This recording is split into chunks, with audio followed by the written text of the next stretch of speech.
Hello everyone, this is doctor Shivram Singh Yadav. आज हम लोग पढ़ेंगे कुछ नीट के important questions. I will try to be more regular. थोड़ा सा बिजी शेड्यूल रहता है मेरा, इसलिए थोड़ा टाइम कम मिल पाता है।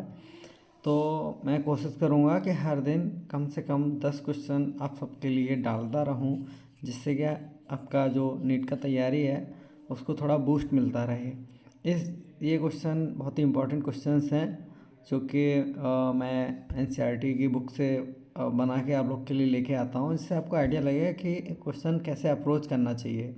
तो ये हमारा पहला question, which organelle is responsible for synthesis of ATP in eukaryotic cell. तो आप लोगों को क्या करना है, आपको ये लाइन पढ़ के ये आंसर आपके मन में आना चाहिए कि क्या आंसर होगा। उसके बाद आपको चारों ऑप्शन पढ़ने हैं। तो endoplasmic reticulum, Golgi apparatus, mitochondria या न्यूक्लियस। तो हम सब जानते हैं, बहुत सिंपल क्वेश्चन है, तो इसका आंसर हो जाएगा mitochondria. In humans which blood vessel carries deoxygenated blood from body to heart. तो बॉडी से हार्ट की तरफ ले जाने के लिए कौन सी ब्लड वेसल होती है जो डीऑक्सीजनेटेड ब्लड लेके जाती है, यानी कि पूरी बॉडी से कलेक्ट करके हार्ट की तरफ लेके जाती है। तो इसमें आंसर आपके मन में आ जाना चाहिए।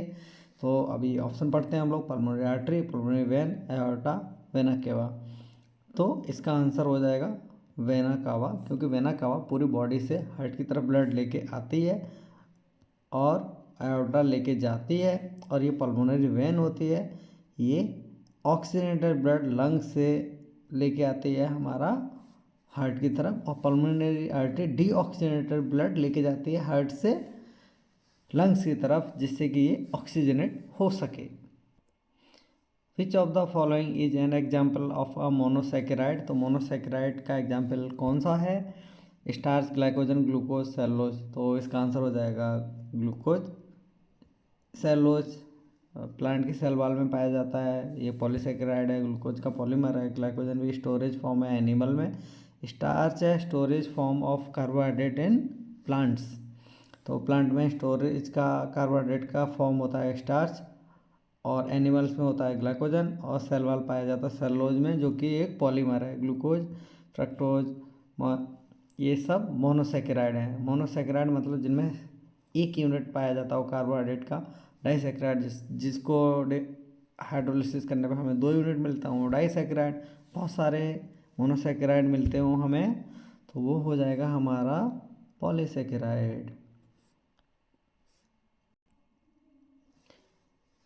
What is the primary function of nephron in the kidney. तो नेफ्रॉन का प्राइमरी फंक्शन क्या होता है किडनी में? तो हम सब जानते हैं, इसका एक काम होता है फिल्ट्रेशन ऑफ ब्लड, जिससे कि ग्लोमेरुलर फिल्ट्रेट बनता है। नेफ्रॉन के पार्ट हैं ये बहुत सारे, ये तुम्हारा मोमेंस कैप्सूल, और इसके अंदर होता है ग्लोमेरुलस, और ग्लोमेरुलस से आती है तुम्हारी proximal convoluted tubule, proximal convoluted से हेनले लूप, हेनले लूप से distal convoluted tubule, DCT, DCT से हो जाता है ये कलेक्टिंग डक्ट। तो सारा का सारा फिल्ट्रेट यहाँ आता है।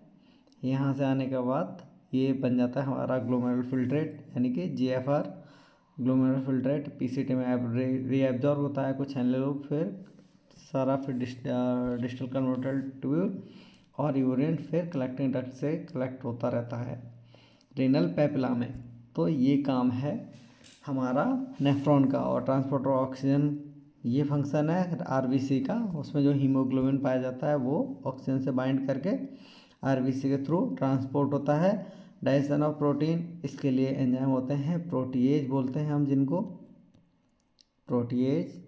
और सिंथेसिस ऑफ हार्मोन, ये अलग अलग जगह पे बहुत सारी एंडोक्राइन ग्लैंड्स होती हैं, वहाँ होते हैं। तो ये है, तो प्राइमरी फंक्शन है नेफ्रॉन का फिल्ट्रेशन ऑफ ब्लड, लेकिन कुछ हार्मोन भी सिंथेसिस होते हैं, जैसे कि एक होता है हमारा रेनिन, जो जिसका कुछ काम है वो आप एंडोक्राइन में पढ़ेंगे। Which process involve the production of genetically identical offspring from a single parent. तो इनमें कौन सी प्रोसेस इन्वॉल्व होती है जेनेटिकली आइडेंटिकल ऑफस्प्रिंग के लिए यानी कि जो जेनेटिकली आइडेंटिकल बच्चे होते हैं वो कैसे पैदा होते हैं, तो इसका ऑप्शन है meiosis, fertilisation, binary fission, mitosis. तो बाइनरी फिजन बैक्टीरिया में होता है, फर्टिलाइजेशन पता ही है क्या है आप लोग को, ओवम और जो स्पर्म होते हैं उनके मिलने को हम लोग बोलते हैं फर्टिलाइजेशन। मियोसिस गैमीट बनाने में होने वाला सेल डिवीज़न है, जो कि नहीं है, तो इसलिए इसका आंसर हो जाएगा माइटोसिस। होता क्या है कि जब स्पर्म और ओवा मिलते हैं तो जायगोट बनता है, और जब ये जायगोट डिवाइड होता है दो सेल में और दोनों सेल अलग अलग हो जाती हैं तो दो एम्ब्रियो बन जाते हैं। तो इस तरह से हमारे जेनेटिकली आइडेंटिकल ट्विन बनते हैं। नॉन जेनेटिकली आइडेंटिकल ट्विन में क्या होता है, नॉन जेनेटिकली आइडेंटिकल ट्विन में हो जाता है कि नॉन जेनेटिकली आइडेंटिकल ट्विन में दो ओवा और दो स्पर्म मिलें और दो एम्ब्रियो बने, तो ये हमारे हो जाते हैं नॉन जेनेटिकली आइडेंटिकल ट्विन। इन दोनों के फीचर्स आपस में मैच नहीं करेंगे, लेकिन जेनेटिकली आइडेंटिकल ट्विन्स हर तरीके से सेम होते हैं। Which enzyme is responsible for breaking down proteins into amino acid in stomach. तो ऑप्शन है हमारे एमाइलेज। एमाइलेज आप जानते हैं कार्बोहाइड्रेट के डाइजेशन के लिए यूज होता है, लाइपेज लिपिड के लिए यूज होता है, पेप्सिन और ट्रिप्सिन दोनों प्रोटीन डाइजेस्ट करते हैं, लेकिन पेप्सिन का यूज होता है स्टमक में और ट्रिप्सिन होता है स्मॉल इंटेस्टाइन में, तो इसलिए हमारा आंसर हो जाएगा pepsin. In the human respiratory system where does the exchange of gases take place. तो गैसेस का एक्सचेंज कहाँ होता है, तो इसका आंसर है, मतलब ऑप्शंस हैं ये लैरिंक्स, ट्रैकिया, एल्वियोलाई, ब्रोंकाई। तो इसका आंसर हो जाएगा एल्वियोलाई। एल्वियोलाई होते हैं, इनके अंदर एनवायरनमेंट से ऑक्सीजन आती है और ये ब्लड वेसल जा रही होती है, ब्लड वेसल में जो आरबीसी होती हैं वहाँ से CO2 डिफ्यूज करके ब्लड से वापस बाहर आती है और CO2 एनवायरनमेंट में चली जाती है और ऑक्सीजन हीमोग्लोबिन से बाइंड करके ट्रांसपोर्ट हो जाती है पूरी बॉडी के लिए।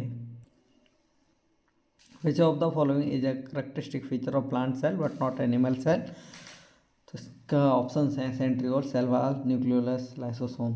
तो सेंट्रियोल मेनली पाया जाता है एनिमल सेल्स में और न्यूक्लियोलस पाया जाता है both and lysosome both animal and plant. तो सेल वॉल हो जाएगा हमारा प्लांट सेल का करेक्टरिस्टिक फीचर, तो हमारा आंसर हो जाएगा second. What is the function of haemoglobin in red blood cell. Option है transport of oxygen, digestion of nutrient, synthesis of protein, storage of minerals. तो इसका आंसर हो जाएगा ट्रांसपोर्ट ऑफ ऑक्सीजन। एक पूरा पिछले क्वेश्चन में हम लोग डिस्कस भी कर चुके हैं कि हीमोग्लोबिन ऑक्सीजन को बाइंड करके और CO2 बाइंड करके इन गैसेस के ट्रांसपोर्ट में हेल्प करता है। Which phase of cell cycle involve the division of cells cytoplasm. इस सेल साइकिल की कौन सी फेज सेल के साइटोप्लाज्म को डिवीजन के लिए रेस्पॉन्सिबल होती है।